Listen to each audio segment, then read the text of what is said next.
What's going on, guys? This video will be dropping Monday. We are going to be doing WWE2k20. I am going to be doing the Raw and SmackDown brand by myself. Figured just be a little bit of fun. We are going to be getting kicked off. I am really excited about this. As you guys know, very big wrestling fan. I was going to hold out until 2K22 has dropped. But I said, forget that. Let's bring some wrestling content to the channel. We are going to be having... this will be dropping on Monday. SmackDown will be dropping on Friday. NBA 2K21 will be dropping on Thursday. And NHL drops on Tuesdays. I figured that would just be a fun thing to, just kind of line everything up. I haven't gotten back on Twitch. Hopefully going to be starting that sometime in the near future. Work has been ridiculous. I do want to thank everybody who has watched the videos so far. Thank you so much. I also forgot Spider-Man. Spider-Man will be dropping on... you know what? Monday's going to be this. Tuesday is going to be Spider-Man. NHL is going to be dropping Saturday nights.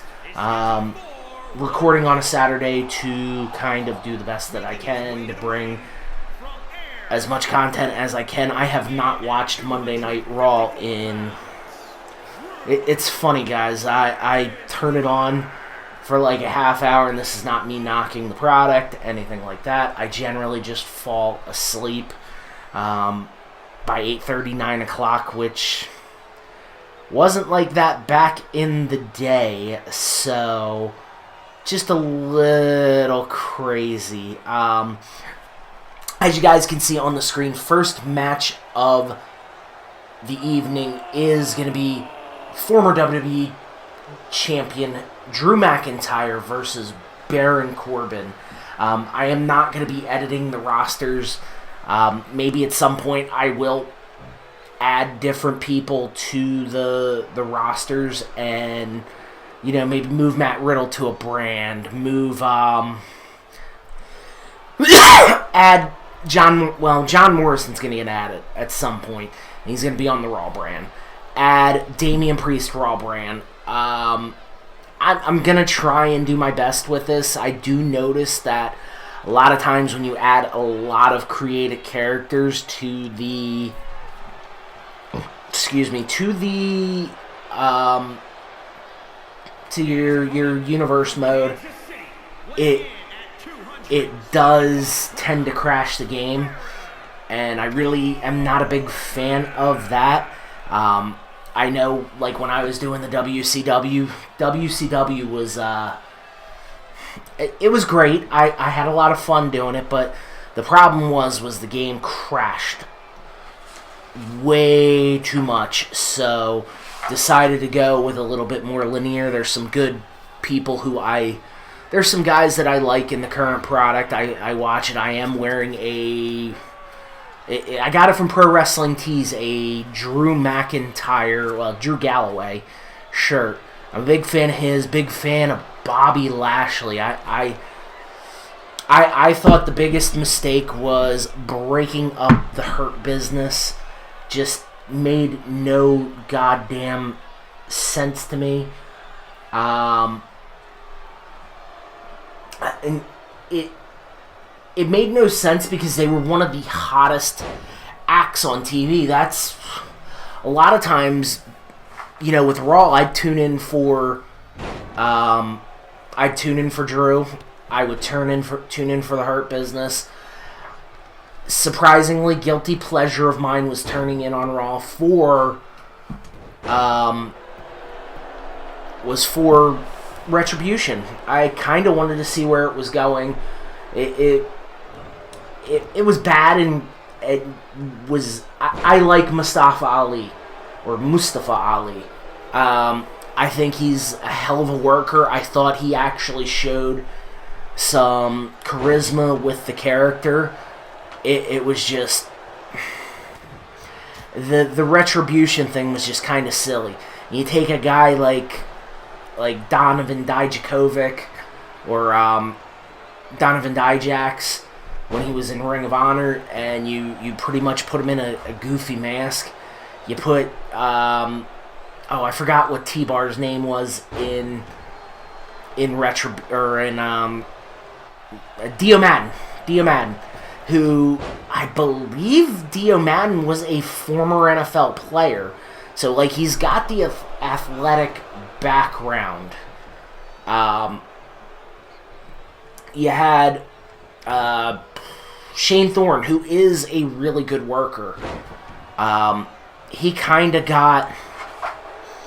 I kind of felt like he got the short end of the stick when... what was his tag team partner's name in TM61?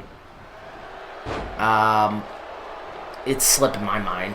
You had Mia Yim in there for a while. Mia Yim and Mercedes Martinez. Mia Yim is...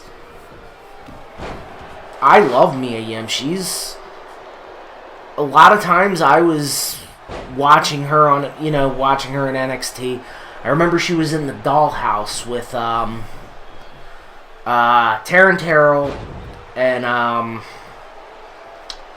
Marty Bell. And I don't know how they got around this when they were in Impact, but they used doll parts by Hole, and I thought that was really, really, I thought it was so cool. In fact, I had the song saved on Amazon Prime for a while because of that. I thought it was so cool. You had some really, really good workers. There's some things that I like about Raw. Like, I enjoyed... guilty pleasure of mine, it's going to get a lot of heat from a lot of people. I enjoyed Brock Lesnar's work when he was champion, and when he was... And right now he's not under contract. We're not going to see him come back until fans are able to come back in the arenas. It just... You're not going to pay a guy $5 million a year, or whatever the hell he was making, to show up to empty arenas. It's kind of just not smart from the business business side of things. You have, there's certain things that I enjoyed about it, but it's hard to get through a 3-hour show. And I know they're getting a lot of money from NBC and USA to put on a 3-hour show every week, but it is hard sometimes. It is hard to consistently put on a interesting 3-hour wrestling show every week. It's just hard. I wish they could go back to 2 hours. They can't because of the contract.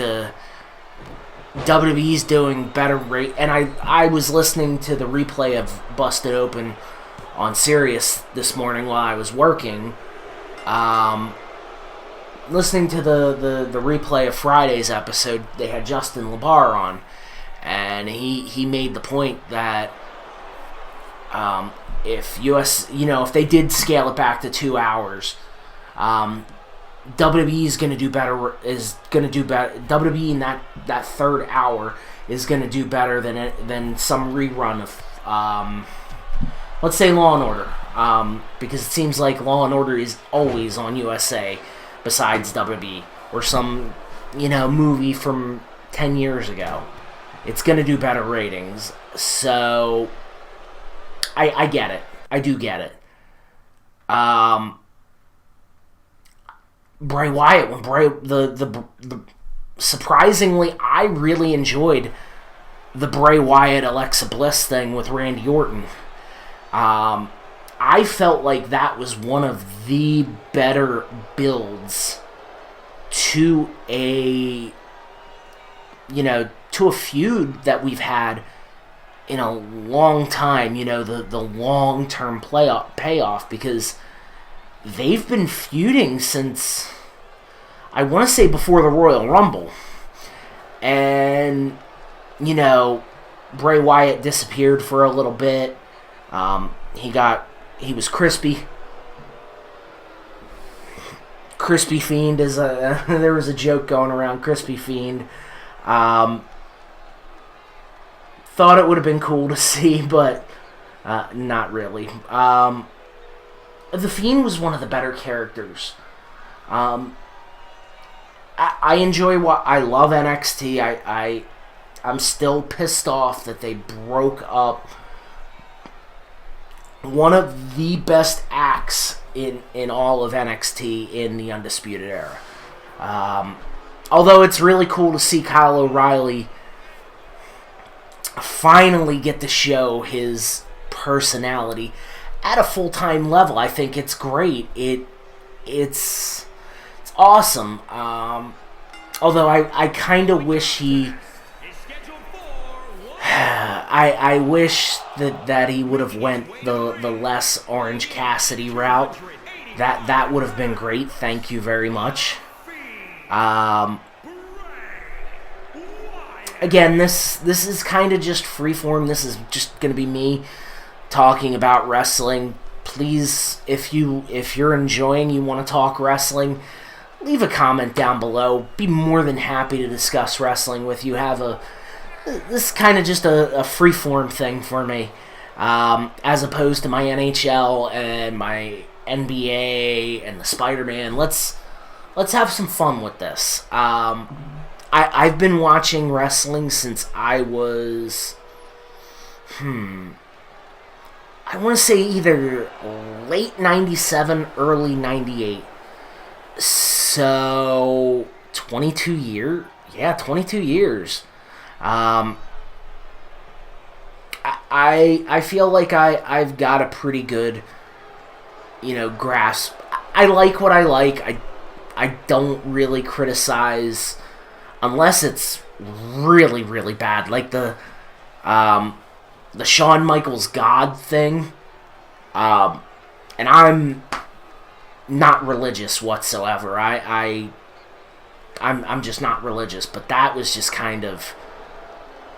There's some things that you just take too far, and that was one of them. Or the Katie Vick angle. That was... I like a zany, goofy storyline. Like, I like the Santino... I love the Santino stuff. I love, New Day's kind of zany and goofy. I like the goofy shit every once in a while, and I don't subscribe to the Jim Cornette theory. His theory is funny, don't draw money. I don't agree with that. I'm not 100% familiar with... I've seen Colt Cabana work at Ring of Honor shows, being that I live in Baltimore. I'm not overly familiar with his work, but I know he can be kind of goofy from time to time. This is, like I said, this is going to be a freeform for me with WWE2k play in the background.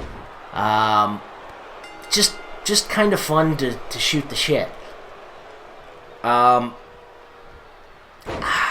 I don't agree with that, and I like the old, and I'm a big fan of the old school stuff. Like, I remember, I would get into watching the old NWA stuff, or the old WCW. Like, actually, funny thing is, I was a WCW fan first because I was flipping through the TV one night, came across WCW, and I've watched, to that point, I watched wrestling, not like regularly because I was very young, but if I stumbled across, like, let's say Hulk Hogan or some Ultimate Warrior, I stumbled across somebody like that, I'd glue my eyes to it. I'd watch it, but definitely, I'd say about 97, 98 was when I became the big fan that I am today. And, I don't want to say I've fallen out of it because I've just been so busy with work. It's hard to watch 3 hours of Raw, 2 hours of NXT, 2 hours of AEW. I don't get Access TV, which Impact's on, so I don't really get to watch Impact. Although there's guys in Impact that I'd really like to. I don't have cable per se. Anyway, but I don't get to watch. I'd like to see the Good Brothers. Big fan of them. I've watched a good amount of their New Japan work. I can't say that I was overly obsessed with it. Very big fan of them. I'm huge fan of Brian Myers. I felt like after their little tag team run, Kurt Hawkins and Zack Ryder had their little tag team run. You could have split them up. You could have done a turn. And you could have potentially put the IC title on Hawkins. I felt like he was extremely underappreciated. And the guy's a competent worker in the ring. And I remember when he first came back in 2016, 2017-ish. They had the Face the Facts skits. Was one of my more favorite. I laughed at them. They were so goofy and, but then he went on like that he went on that ridiculous long losing streak count. I want to say it was 198 or 199 matches, something like that. And of course the numbers inflated because WWE hasn't done house shows in God knows how long. They haven't consistently done house shows. And now that we're in the pandemic era and once things get back to normal, I doubt we're going to go back to seeing house shows. I think the number was a little inflated like Goldberg's streak. But I had a buddy of mine go to WrestleMania. I want to say it was in Dallas, where they won the tag titles, and if I remember, they were on the pre-show against the Revival, and the roof just exploded. No, it had to be New Jersey. Because those two guys are from Brooklyn, or from New York, so roof exploded, and it makes sense because Zack Ryder won the IC title opening match in Dallas. So I think it was in New York or New Jersey. It was at MetLife. There is no roof on MetLife, but the place exploded for him. It was one of the top 3 pops of the night. I feel like they could have done something with Ryder and Hawkins. Is what it is, though. So, man, I was. Is anybody else kind of shocked by a few of these, releases that they had in, a little bit over a week ago? I want to say I feel like, Billy Kay was a bit of a. Damn it. Screw it, leave it in. Billy Kay was a bit of a shocker. Billy Kay was a bit of a shocker. Because I really thought, and I was not a huge fan of the resume gimmick. Not my thing personally, but I feel like she turned something that was chicken shit and chicken salad. This imaginary brass ring that that WWE keeps talking about, and Vince and Triple H. Remember on the Austin podcast years ago, Vince talked about the brass ring and why Cesaro hasn't got it. Good for him to finally get this finally get a little bit of a singles push to where he could potentially be feuding with Roman down the line. Good for him. Well deserved. But anyway, Mickie James was a little shocking to me. I realize she's in her mid-40s, I want to say. I think she's 44. Which is not old by any means, but she could have been, and maybe they offered it to her and didn't. I saw a report about how she tried out for, she was the pre-show commentator on NXT. I didn't watch the pre-show, so can't really give you my opinion on that, but,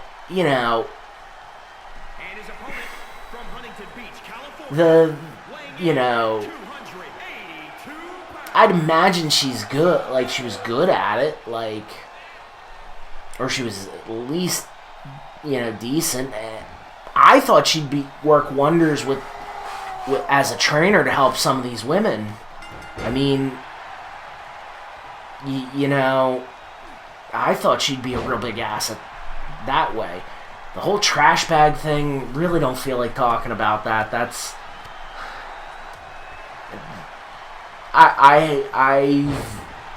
so I've held quite a few different jobs. I've been terminated from quite a few different jobs.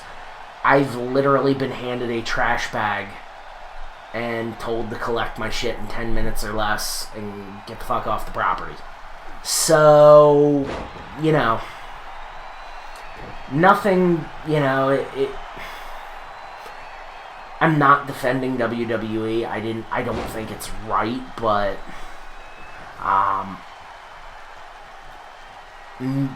I mean, granted, this happened 15 years ago, so no, not 15, about 10 years ago, I'd say. Think things would change, but nope. Here we are. So, I don't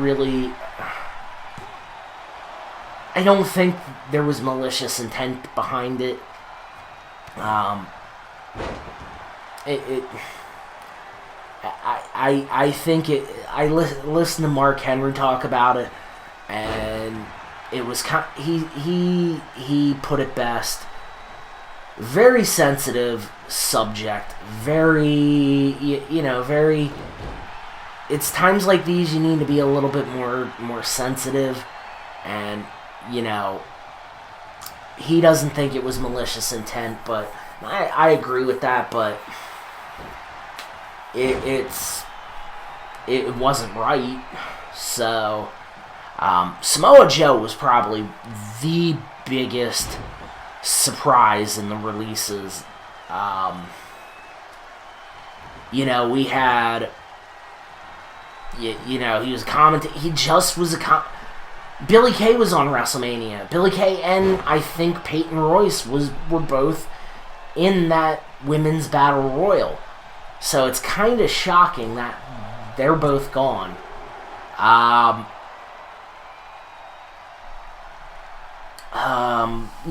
Samoa Joe was the lead commentator, was one of the commentators for WrestleMania this year. And they brought in Adnan Virk or Aiden. I know he used to work for ESPN. He still works for MLB Network. Again, don't really have an opinion on the guy, so I haven't. I thought he was good on ESPN and think he's good on MLB Network. But as you guys know, wrestling in stick and ball sports, completely different. I will have to go, because I have the USA app on my Fire Stick, my Roku box. I'll have to go back and watch it, because I haven't, I can't really give an opinion on the guy. JR likes him, he said he's a good kid, loves loves professional wrestling, but to be a lead commentator on the flagship brand Monday Night Raw, and being a face that's been in ESPN, on MLB Network, all that, it's just a lot of fans are. So I will definitely, and he said he's going to take some time to transition into the role. So I hope he does well.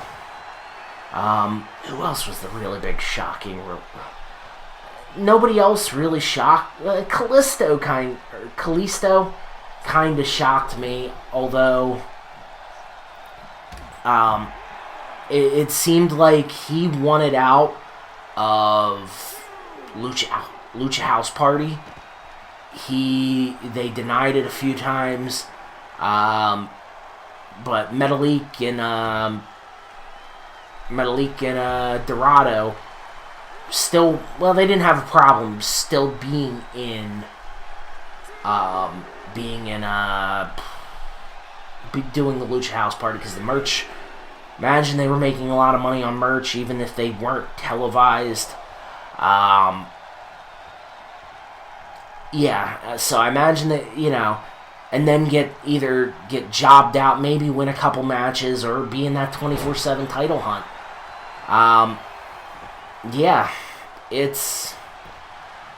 It's crazy. I can't believe it, that he would want out of that. He thought, and I'm not going to sit here and say he thought better of himself when, the money, and I get it, being in this industry, if you're not in the right, if you don't think you're gonna, Steve Austin said it best, DDP said it, especially, he said Dusty Rhodes said it to him. If you're not in this business to be the world champion, then why the fuck are you in it? I absolutely understand that mindset and everything like that, but them paychecks were, especially because it seemed like, I'd imagine Lucha House Party merchandise was selling pretty well, because they did things for the kids, the little, I don't know what they're called, but the little things, and they've made, the bright colored t-shirts, and I imagine it was very popular in the Hispanic community, or Hispanic wrestling fan base, but hey, I just don't see where Kalisto could go. AEW maybe, but you're not going to be a top star in AEW, not anytime soon. And I'm totally against the idea that every former WWE superstar should jump to AEW. I think that's just bad. I think it's silly. Impact, he could really make a killing. He could have some good matches. Rich Swann, Eddie Edwards, couple different people there. NWA, he could be a challenger for Nick Aldis. That's one of the few people that I know in NWA right now. So, not very familiar with that product either. I should go, and they've got a weekly, or I know they had it. I don't know if it's still, being produced, but I should check it out more often. I don't see anywhere Kalisto could go. I could see Peyton Royce and Billy Kay potentially ending up in AEW, especially Peyton Royce being married to John Spears. But I don't feel like, I thought it was a bad move to split up the Iconics in the first place. And what did you do? You stuck them in tag teams, or whatever. The women's division was hurting for tag teams, so you split up one of your more credible tag teams to what? Put them in another tag team? Because Peyton Royce was tagging with Lacey Evans before she got pregnant. Or, she was their sidekick or whatever. And Billie Kay was running around with the Riot Squad. And at WrestleMania, she teamed up with Carmella. Again, made no sense. Who else got released? Bo Dallas didn't really shock me. I did read up him and Liv Morgan are preparing for life outside of the wrestling business. They've got a family real estate business, and they have their farm, which, you know what? Good on them. Good on them. Because eventually that wrestling money is gonna run out, and you're gonna have to find a way to make money. So good on Bo. Good on Liv for both getting their realtor license. Even though Liv's still with the company, I don't see her going anywhere anytime soon. Good. Because you hear a lot of stories about some of these guys going broke after they've made their money. And guys like big Ric Flair fan. Ric Flair's probably one of my all-time favorite wrestlers. Probably in the top 3. I've got his Ric Flair, the Dame Dollar, the Adidas. I got a couple Ric Flair shirts. The Ric Flair mask thing. But he stayed way past his prime. Although I will say that Shawn Michaels Ric Flair match was one of the best matches I've ever watched on a WrestleMania. I definitely put it in my top 5 with him and Shawn Michaels. You don't want to see that. Guys still going. Who else got released that was really... I'm sure I'm forgetting. Mojo Rawley. No... I guess I was kind of shocked, but I don't see where he, maybe Impact. Can't really see him fitting into AEW or maybe Impact. Definitely not Ring of Honor. Joe, the big thing with Joe is, can he stay healthy? I know he's been out for the past year and he wanted to come back, but WWE doctors would not clear him. And I know, Daniel Bryan eventually got cleared. I'm just kind of concerned, where could he go? I mean, I could see him go to AEW would pick him up in a heartbeat. Where does he want to go? Does he want to go back to Ring of Honor? I'd pop for that because I'd like to see him wrestle the Briscoes, EC3 when he gets better. Hopefully, soon. I just saw on Instagram, by the way, follow me at BeerGutGaming_1 on Instagram. I just saw a few days ago that he's in the hospital currently battling a infection. Hope he gets better soon. Him and Jay Lethal have had some killer matches in the past. Could have it again. There's just so many places that this guy could go to. And to be honest with you, he could really work all of them. Because I know NWA and Ring of Honor and all, they all have a working agreement right now. So, it's not necessarily a bad thing.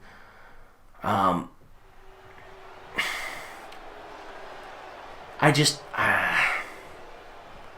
you don't want to see anybody get fired, but... And I know I criticized Kalisto for, but, Joe definitely...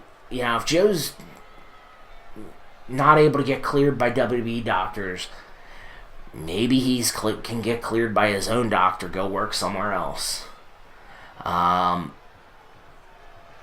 Maybe, the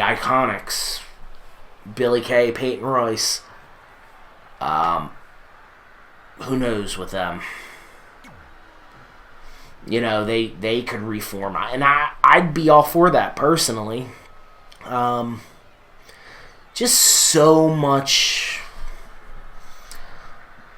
different things that could go on right now. Mickey, I really think Mickey's going to end up in NWA. I think it's just a matter of time. This is kind of just going to be the format of what I'm doing. It's just going to be me randomly talking about wrestling instead of trying to call these matches over this broke-ass game. It's fun. I think it's fun, but on Friday we'll be talking about a couple different topics. Since Andrade is on the SmackDown brand on this game, expect it to be heavily Andrade. I don't think he's released where he's going. I don't think I know he didn't get the 90-day no compete clause. So, yeah, that Andrade is going to be heavily in one of these episodes, in the next episode, or the next video. So, definitely be prepared for that. Just about ready to wrap things up. Got a few more minutes. If you like this video, please hit that subscribe button. Leave a comment down below. I love talking wrestling with anybody. So let's talk some wrestling, guys. Subscribe to the channel for more. Like my second channel, I do a lot of wrestling toy reviews. I do a lot of different things that I'm interested in. NASCAR diecast, wrestling toy reviews, comic book figure reviews. And eventually, once I get around to it, that's where I'm going to be doing the tour of my home office. So, the link is in the channel bio for that. Follow me on Twitter. I haven't been as active on Twitter as I used to be. I need to get a little bit more active again. There's also a link for the Facebook page, Beer Gut Plays / Beer Gut Reviews. Definitely check that out. Get a little bit more active on that. And just, guys, a few things. I watch a lot of Brian Zane's videos, so I'm going to be stealing one of his lines. Like what you like. Don't be a dick about it. And just love wrestling, guys. It's been a lot of fun bringing this to you guys. I hope you guys enjoyed it. Hope to see you guys next time. And until then, have a wonderful day. Have a wonderful evening. Whenever you guys are watching this, just have fun, guys. And peace out, my friends.